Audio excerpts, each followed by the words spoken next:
welcome everybody to our next session. We're going to talk about non-muscle invasive bladder cancer. I'm joined by Petros, Sia, and Sam. Sam, do you want to start by introducing yourself first? We'll come in this direction here. Sure, great. Hi, my name is Sam Chang. I am the only person on the panel from Nashville, so I drove 5 minutes to get here. So it was a wonderful trip. I'm a urologic surgeon in Nashville, Tennessee. Hi, I'm Sia Daneshmand. I'm from Los Angeles. I'm Director of Urologic Oncology at USC Norris Comprehensive Cancer Center. Hello everybody, I'm Petros Grivas. I'm a medical oncologist in Seattle. I'm a professor and the clinical director of GU Cancers program at Fairfax and University of Washington. This is one of our live podcasts. We've got very few slides because it's a podcast, makes total sense. But we have got one or two slides just in case. And we're going to start with an opinion piece around what we think is going to be really exciting in the future. And I think the results of this poll, and there were 40 votes, was I think people are really excited about TAR-200, and we're going to talk a little bit about that as well. There's issues on Instiladrin and other bits and pieces that we're going to talk about as well, some of the manufacturing issues that we ran into, some of the problems there. And Petros is going to talk about the IV therapies, pembrolizumab, and also atezolizumab. Here's a slide, again, and for those people who are listening in. I think the bottom line is we're going to start by talking in three groups. And I might ask Sia to start first because I think that TAR program is really exciting. So we're going to start with TAR-200 and TAR-210. And then from then we're going to ask Sam to talk about IL-15 and Instiladrin, and then at the end, Petros is going to talk about the intravenous pembrolizumab. So, Sia, why don't you kick off first and just talk in broad terms about how we've got to where we are with FGFR inhibition and gemcitabine chemotherapy given via this new device? Sure. Let me start by talking about TAR-200 first, because that was the first device that was investigated. So this is what we call a pretzel device because it has the shape of a pretzel, and it's basically a completely novel drug delivery mechanism, right? We're so used to delivering medications inside the bladder via solution, via catheter, and the patients are used to this as well. But this is a novel delivery mechanism where catheter is placed in the bladder, and this pretzel device is placed through the catheter inside the bladder. We push it in. It maintains a pretzel shape in the bladder, and it's sort of floating around, delivering this medicine, which in this case would be gemcitabine.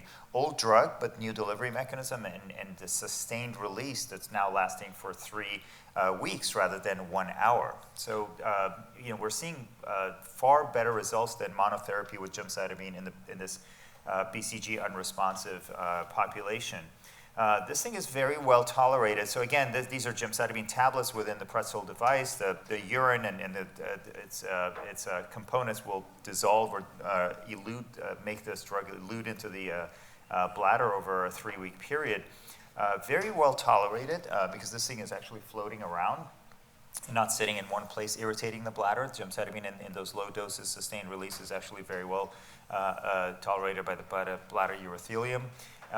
But most importantly, we're looking at efficacy, right? So the initial results were presented at the AUA by myself with 23 patients, and at ESMO just recently, Andrea Necki presented the updated results with 30 patients, and we're seeing 77% complete response rates so far at any time point.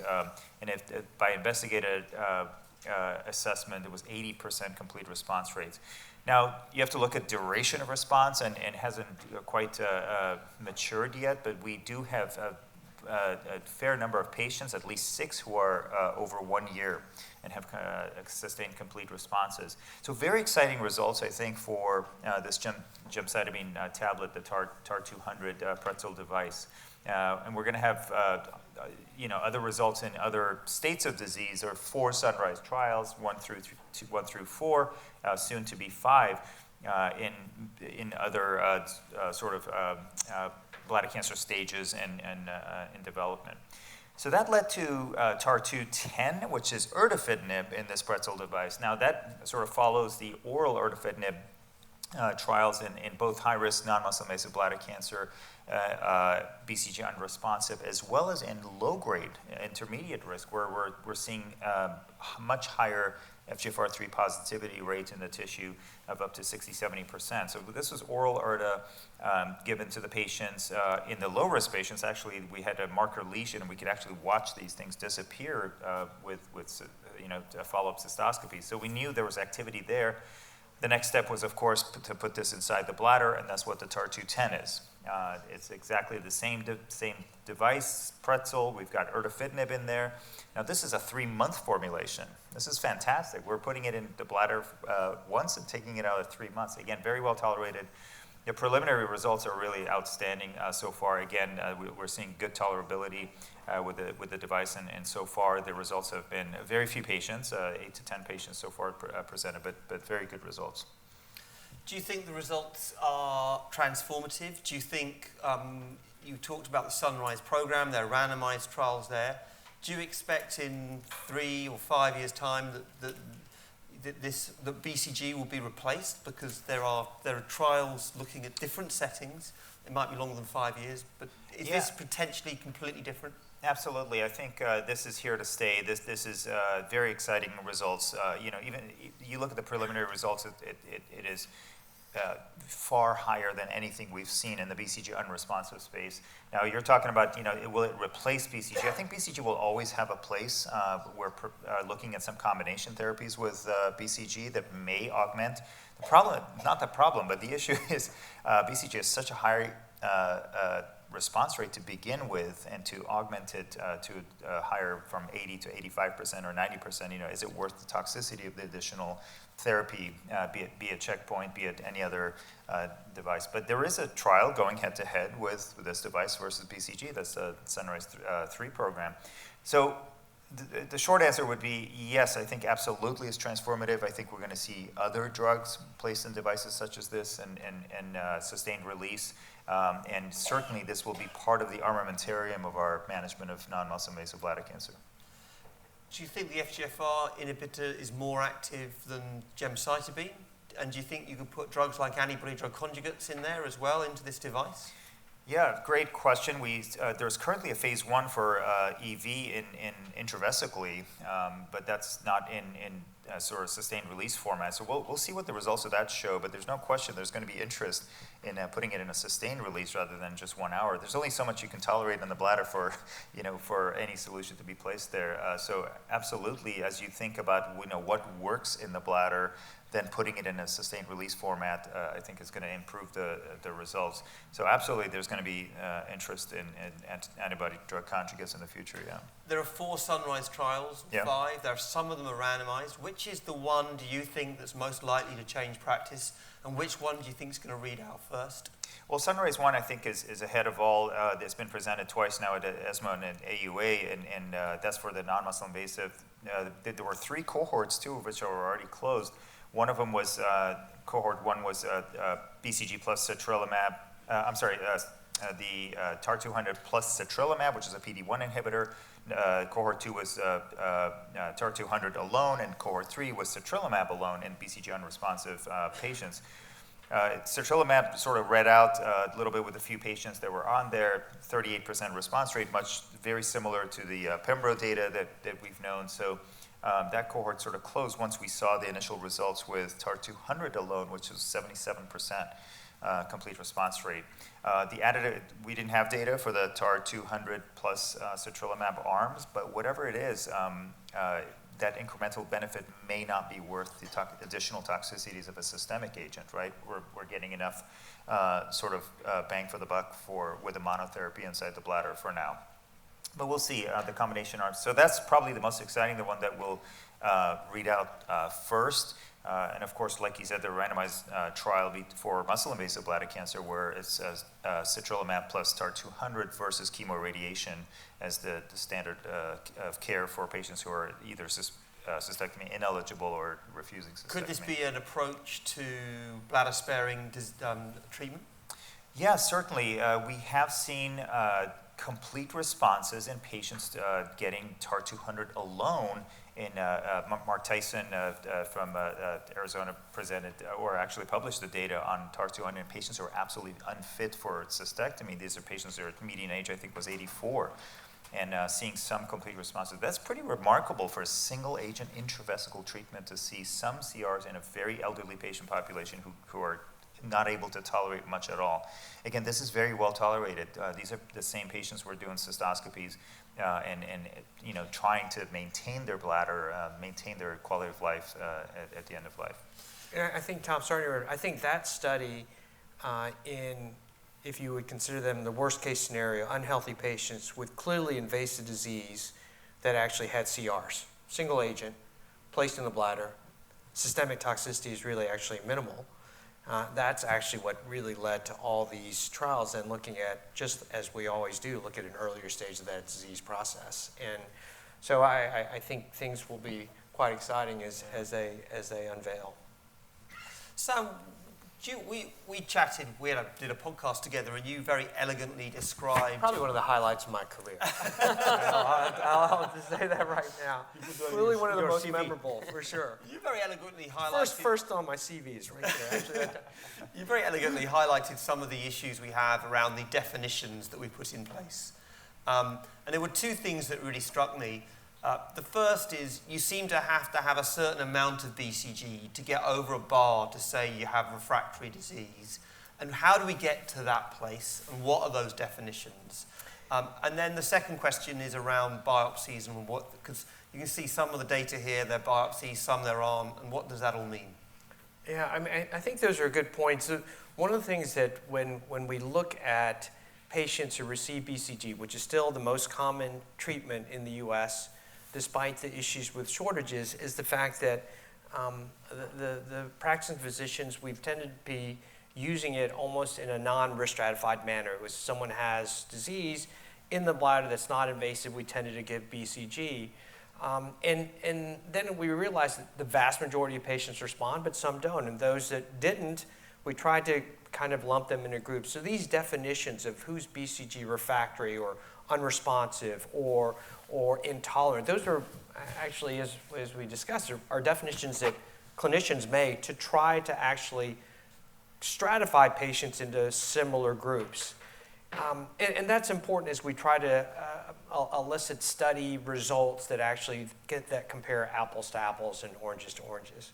So now we have this BCG unresponsive definition, which is basically an exposure of at least induction BCG 5 out of 6 cycles, plus either 2 out of 3 or another induction round. And now we have a lot of trials that have actually BCG exposed, or those that have received any BCG and are thus enrolled in trials. And so I think we're getting to the point where we're trying to determine, number one, is BCG the right treatment? And then number two, if patients do not respond to BCG, or rather their disease does not respond to BCG, let's decide that earlier as opposed to later and then be able to change treatments. And so Sia had mentioned kind of this combination therapy. So one of the medications, or one of the studies that's been listed on the slide here that Tom put together, is a combination of BCG plus a medication called N803, which the trade name is Anktiva. That medication actually piggybacks on BCG. It's actually a combination of BCG plus an IL-15 superagonist. So we just had news actually come out this week, or I guess it was this week, basically, that the FDA have basically given a new PDUFA date of the end of April of 2024 for the resubmission of their biologic license application. And so this combination therapy had been presented, it's a phase 2/3 data, showing responses not too dissimilar from other intravesical agents. The differences being that the results were actually, in fact, better, were longer, and seemed to be well tolerated. And so it's the combination, though, that requires that response. It is a treatment given once a week for 6 weeks, and then at every 3 months, there's a maintenance dosage.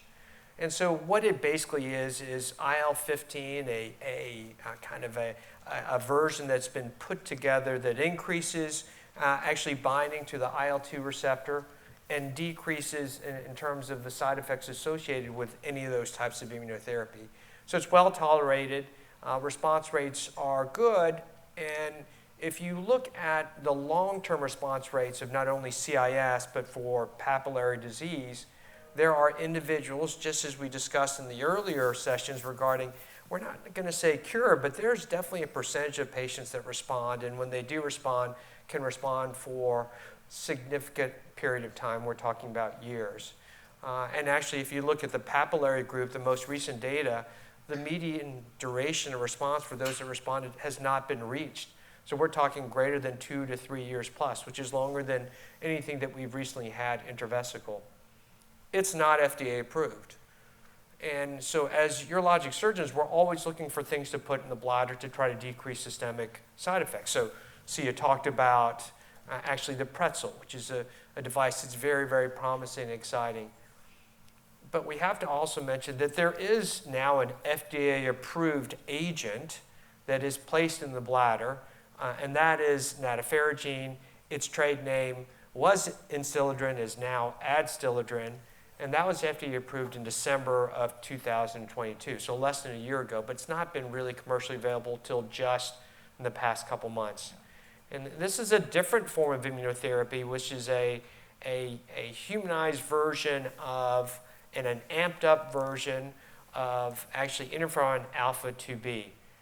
It's actually a version piggyback to an adenovirus that's replication deficient, so it doesn't grow in your body, but it's actually placed into the bladder. There's also a component of it that actually increases binding to the urothelial cell. So advantage of this, intravesical, is given actually once a quarter. So as opposed to multiple treatments that other intravesical treatments get, in a year you get 4 treatments.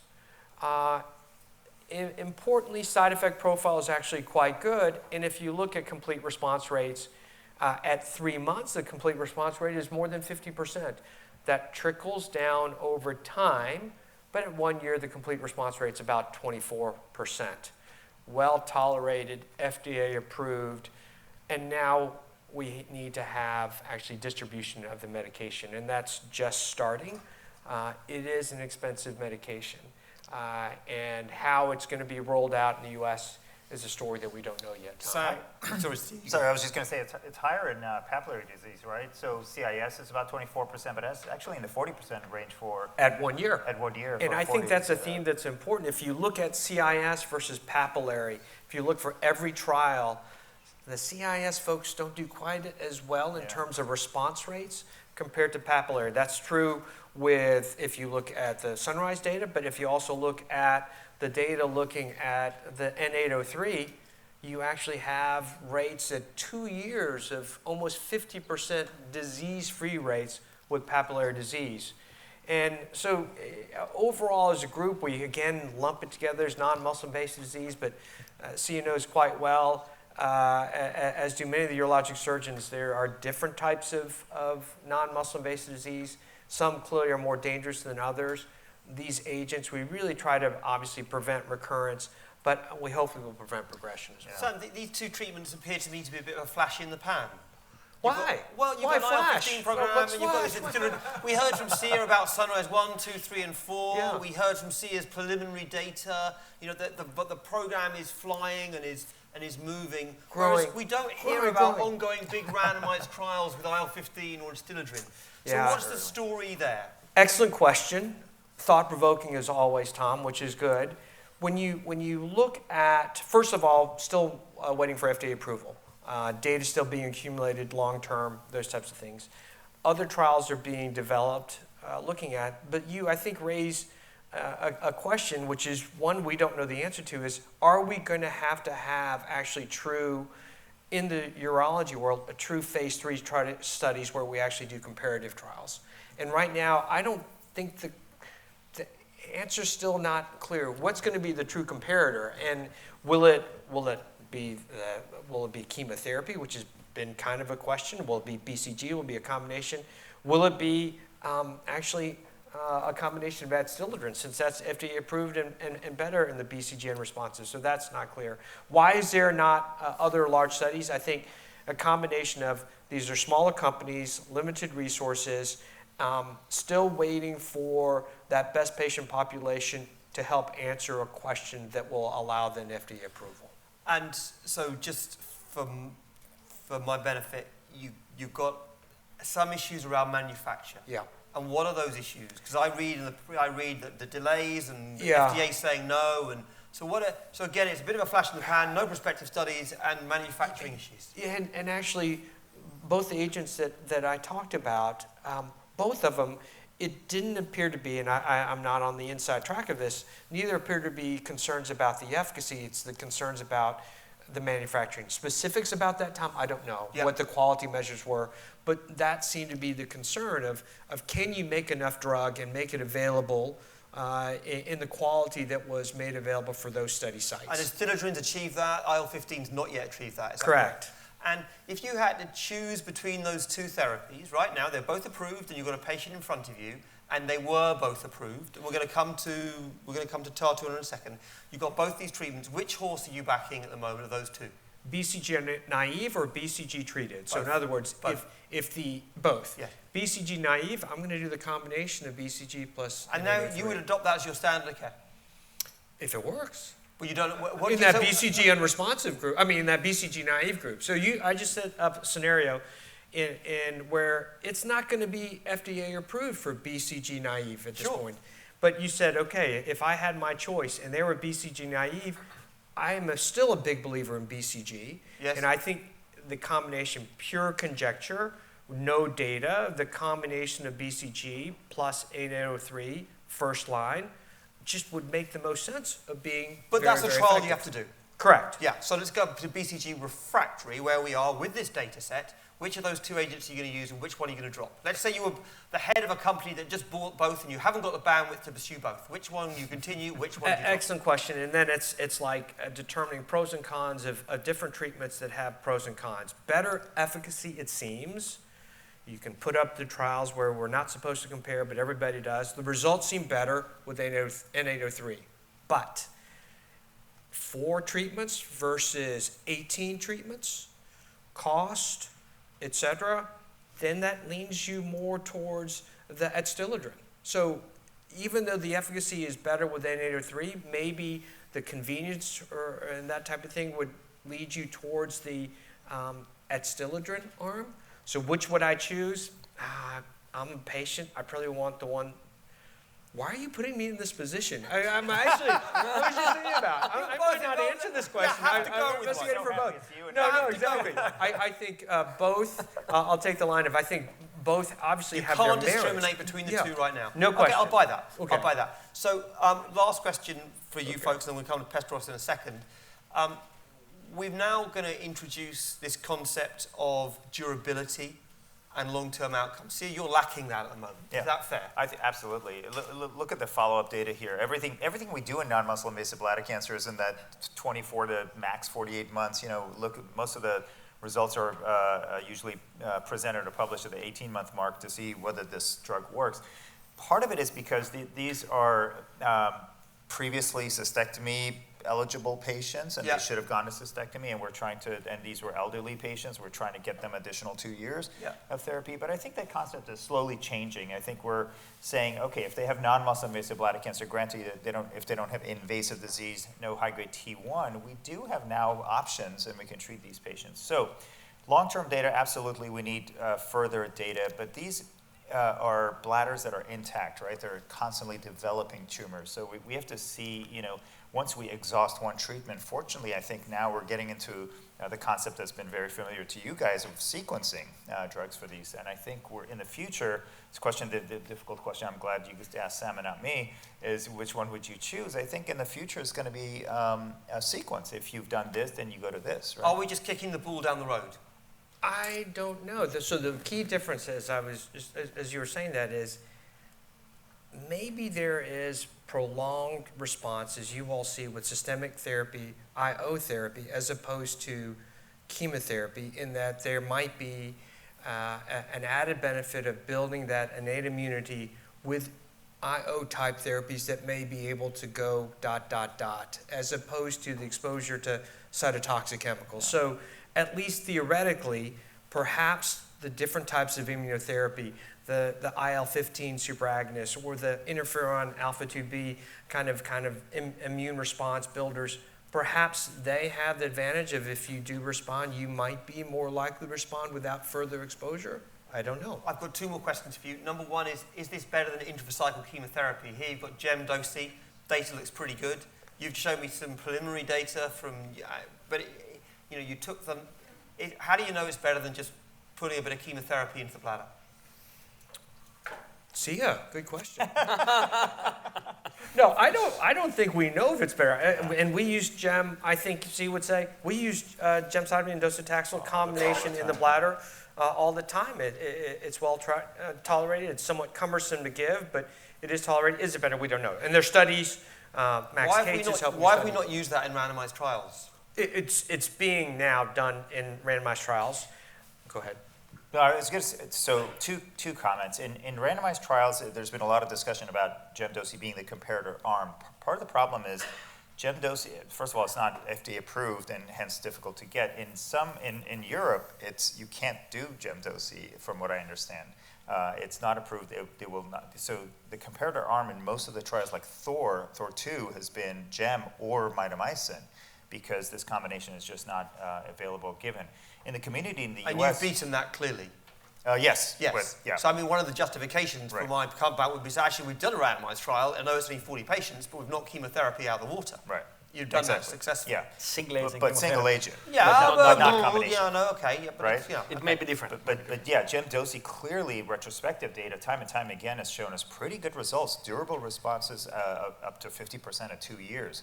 Now, the issue is also in the community, the answer is very different. They call us up, we recommend gemdosi to them if they're not clinical trial candidate or they don't want to come to our center for treatment. It's very difficult for the urologists in the community to deliver gem and dosi. We don't know why, but dosi is generally given at a cancer center with pharmacy issues and all these practical issues. So we've had trouble. But here you have hugely expensive treatments, and you're going to go pursue that instead because it's a bit difficult to give it intravesical chemotherapy. I mean, surely we can sort it out. Yeah. And maybe randomized trial is the way to sort it out. I think there is one in works in the cooperative group, right? And the control arm is a big question. What's the control arm? So the bridge trial is currently ongoing. Max Cates, PI at Johns Hopkins. So that's going head-to-head BCG versus gemdosi. In BCG-naive patients. In BCG-naive patients, thank you. And so that's a very large trial. We'll see if this holds up to BCG as the primary treatment.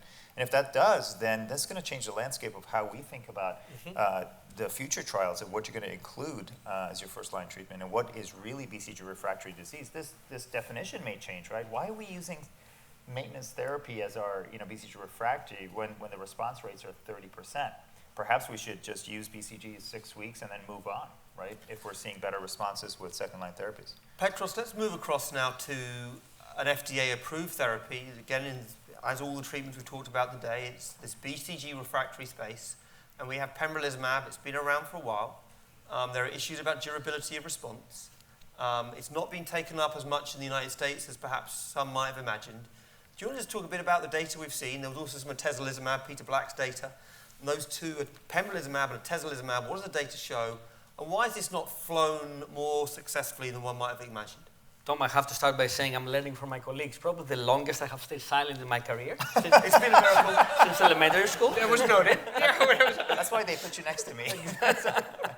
It's actually good for me because I'm learning a lot from my friends and colleagues. So, checkpoint inhibitors in non-muscle invasive disease, it's a long discussion. If we dissect the data, Keynote 057, this trial was designed back in 2013 or 14, almost a decade ago. It was the beginning of checkpoint inhibition, the enthusiasm, when we wanted to cure patients, even in the early disease space. Two cohorts, cohort A is CIS containing, with or without papillary disease, cohort B is papillary disease only, without CIS. Now, 96 patients in the cohort A, and that trial did not mandate biopsies, which in hindsight, retrospectively, probably should have. However, there was a backdating of recurrence. For example, if you have an abnormal cytology but no tissue recurrence. If you have a recurrence later, there was a back date of the recurrence date at the time of the abdominal cytology. So just design differences, because on the atezo trial, there was a mandatory biopsy at 6 months. Now, cohort A, Keynote 57 trial, pembro alone, monotherapy, there was a 41% clinical complete response rate at 3 months. You may argue it's an early time point, but over time you have some attrition. So when you get to 12 months, about a year, it's about 20%, maybe 19% clinical complete response rate, was exactly at the lower boundary of the FDA guidance. The FDA guidance says you want a clinical complete response rate, ideally 30%, but at least more than 20% in 1 year to make it to regulatory approval. And actually it was exactly there. So there was a lot of discussion, but the FDA decided to approve this. Right. This was back in January 2020, in the absence of other agents. So it made it. Now, this cohort A, you may ask me why the uptake has been not high. I think it's a combination of the probably modest efficacy, you can argue, at least compared to all the other agents that we have seen, in the absence of head-to-head comparison. But this clinical response rate. So you're saying Sam's data is better than the pembro data? We don't have head-to-head comparison. Sure, but you kind of said that, and now you're backtracking a little bit. No, I said that. It said that, of course, the caveat of absence of the comparison. Yeah. Sam, do you think your data is better than the Petros data? Do you think the IL-15... There's better and there's better. I think that... Diplomatic answer. Yeah. I think that if I were a patient or if I were a urologic surgeon, I would prefer an intravesical therapy over systemic. Side effect, ease of giving, etc., historical kind of expertise and experience. And if you compare in terms of CR, short-term, long-term, it seems to be better with the intravesical therapies. So Petros, come back to and please push back on Sam and put up for the intravesical PD-PDL1 inhibition story. It's hard to push back on Sam because he's a strong man, but I think that the data so far, again, it's not an overwhelming transformative efficacy. Again, about 20% clinical response rate in 1 year. You have to put that in context with toxicity. And as you see, there is approximately 15 to 20%, you can argue, across the board, grade 3 or higher treatment-related adverse events, immune-related adverse events with systemic checkpoint inhibition.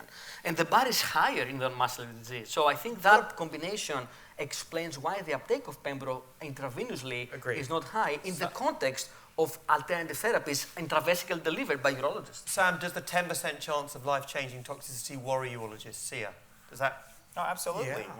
Yeah. No, we're not used to seeing this at all. Everything we do is in the bladder. We're very accustomed to... You're bladder orientated. We're bladder oriented. We go outside the bladder sometimes now. But, we're used to these toxicities in the bladder and irritated voiding symptoms and things. We're just not used to discussing systemic, systemic toxicity with BCG is so rare. We always talk about BCGosis, but in reality, it's extremely rare to get systemic side effects. But yeah, it does worry us. 10% life-changing, like you said, toxicities in a disease state that has other potential options. So let me tell you what I see. I see your program, Sia, with the opportunity for a transformative technology rather than a drug. And those drugs it makes sense. I can't see people squirting fluid into their bladder, wandering around and peeing it out. I mean, why are we still doing that? That seems crazy to me. So I can see that being transformative, but I can see your data being pretty premature, to be honest. Yeah. And I don't know what the long term holds. Sam, I see your data as really powerful and provocative, and I can see it being attractive, but I can see technology problems. Oh, sure. And I can see a lack of development plan, speaking frankly. And this is all BCG factory. Petros, I see your drug as challenging, which is why it hasn't taken off, but you do have prospective, big randomized trials with immune checkpoint inhibitors in BCG naive setting and some randomized trials in BCG refractory setting. Do you want to talk about those trials and how they could be transformative? Yeah, and just to add a little bit of context quickly, Tom, there was a cohort B on the pembrolizumab trial, to papillary disease only, and there was, as you see, in the data, a recurrence-free survival. I think it was, if I remember correctly, 44% of patients they were recurrence-free, about a year out. So it's a meaningful endpoint, I would say. And we're talking about the biomarkers a minute ago with Matt Galsky before I came to the States. And we don't have a great biomarker for this program. However, PD-L1 high tumors, they had much longer median DFS compared to PD-L1 low tumors, hypothesis generating. And obviously the FDA would like a randomized trial for papillary tumors for registration. That's why there's no registration for papillary only Talk disease. about the CREST trial and also the Potomac trial. Exactly. So in the context of that data, there are 4 ongoing trials right now. The Keynote 676 trial is comparing the combination of pembro plus BCG versus BCG alone in BCG-exposed patients, phase 3 trial. I think it's promising. We have to see the data in the future. We have 3 important trials in BCG-naive setting. And that would double down on pembrolizumab, and it's currently essentially its pre-treated label. I think if that trial was positive, that would increase the uptake of pembrolizumab because it would be the first time we've got randomized data here. Would you agree on that? I agree on that, and I think we'll have to see what the Keynote 676 will show. A little bit different populations, a little bit earlier in the disease space, but definitely will definitely randomized in a pre-treated increase, population. for sure. What about your 2 big studies? And to your point, in the BCG-naive setting, there are 3 important programs. Potomac trial, durvalumab plus BCG versus BCG alone. I think it's probably the earliest to report data because it started earlier. We have not seen data yet. We'll see when the data comes. The second trial is the CREST trial. It's interesting because it evaluates a subcutaneously administered checkpoint inhibitor, sasanlimab, plus BCG versus BCG alone. There are 3 arms in this trial, and one of the third arm is around that maintenance period because there's BCG and then there's maintenance therapy. You folks know more about this than me. And they've gone through this approach where they've actually said in one of the 2 study arms, they're not giving them maintenance BCG. So it's BCG maintenance BCG control arm, BCG durvalumab without the maintenance, then BCG durvalumab with maintenance. Do you think it's really risky dropping that middle arm? How important is maintenance BCG? Or is it just people squirting something in the bladder because we decided to do it? What's the data to support maintenance BCG? There's lots of data, yeah. So from the initial SWOG trials showing the maintenance was clearly superior to induction BCG and alone, there was not only a decrease in recurrence-free survival, but actually progression. So it's actually the only data to show decrease in progression with non-muscle invasive bladder cancer has been BCG plus maintenance. Otherwise, BCG is just kicking the can down the road with recurrences. So maintenance is important. Unfortunately, we have a shortage, national and some global shortage of BCG for patients. So it's a challenge delivering maintenance right now. But I think it is important. And maybe, Sia, to your point, is that maybe the impetus to design that third arm to Absolutely. evaluate the maintenance in the context of a shortage? Absolutely. Now, my next question is that trial has disease-free survival as their primary endpoint. That CR, how long can we maintain the lack of progression? What does that mean to a urologist? If you've got a 6-month delay in progression, is that meaningful to you folks? If there's a 20% reduction or a 30% reduction in the risk of disease-free survival, what's a positive frontline immune checkpoint inhibitor trial look like? Yeah, in terms of practice change? It has to be durability, in my view. I think it's durability it's not just, it has to be durability of response and not progression. I think progression is a whole different story in non-muscle invasive bladder cancer. Once you have a progression event, you have to bring up cystectomy again, no matter what the risks are, because the death rate from subsequent progression to muscle invasive disease is going to be high in those patients. So you're comfortable with the primary endpoint of progression, and that would make you change practice? Yeah. And how much benefit would you be looking for? A 50% delay in progression, a 20% delay in progression, a 10% delay in progression? Certainly not 10 to 20. It would be somewhere in the 20 to 50% range. So it has to be significant. And Sam?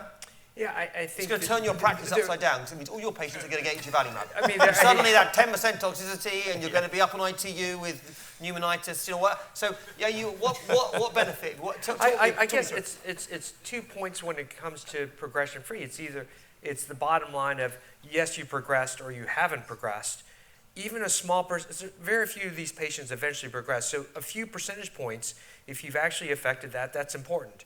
Now, if you're talking about the duration of that progression-free length of time, then to me, it's got to be 6 months, 12 months, 18 months. You have to have a significant difference, because just that little change in that length of time is not as important to me as the bottom line.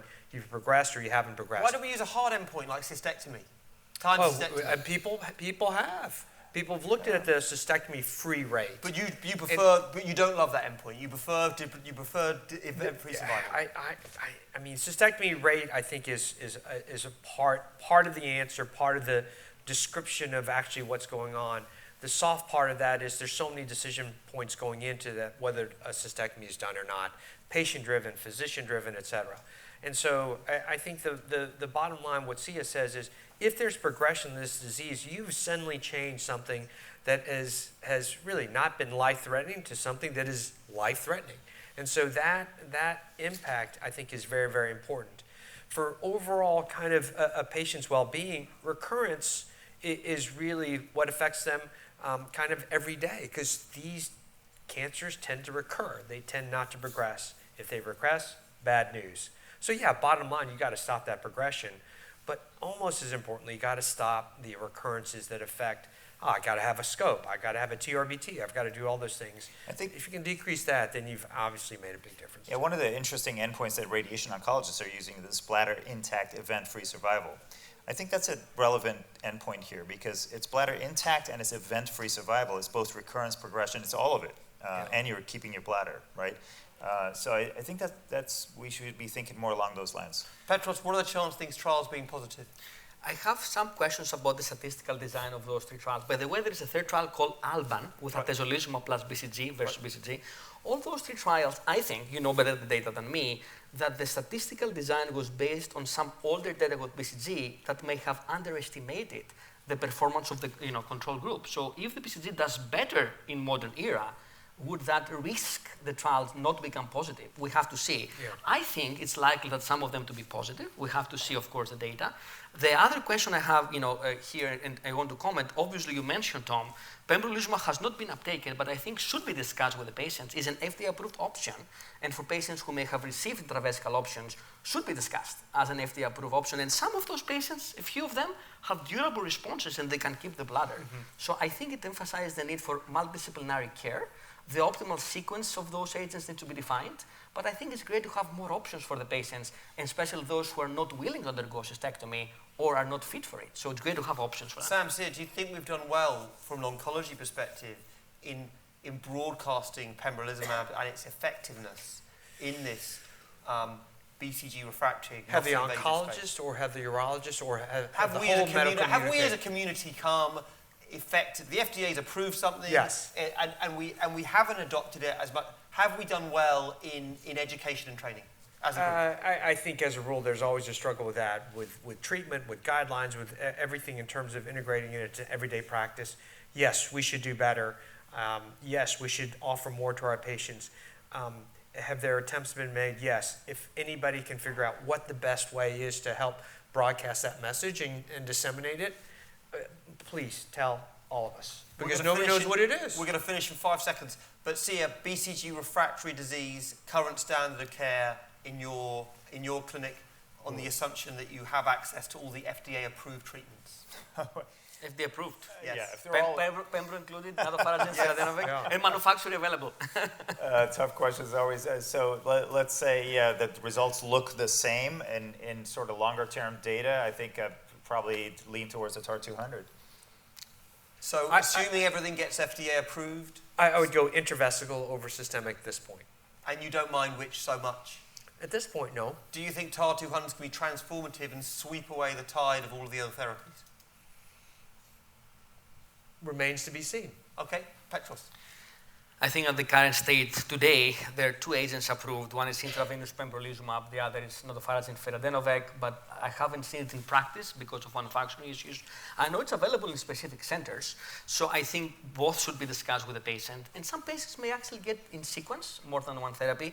I see a lot of intravesical chemo being used based on retrospective data. I think the future is bright with all those options potentially available. I will need a little bit more follow-up and sample size on the follow-up on the TAR-200 program. I think TAR-210 is promising, and I would love to see Tom randomize trials down the road to optimize the sequence in the BCG responsive disease. Fabulous. Thank you very much, everybody. Thank you. Great.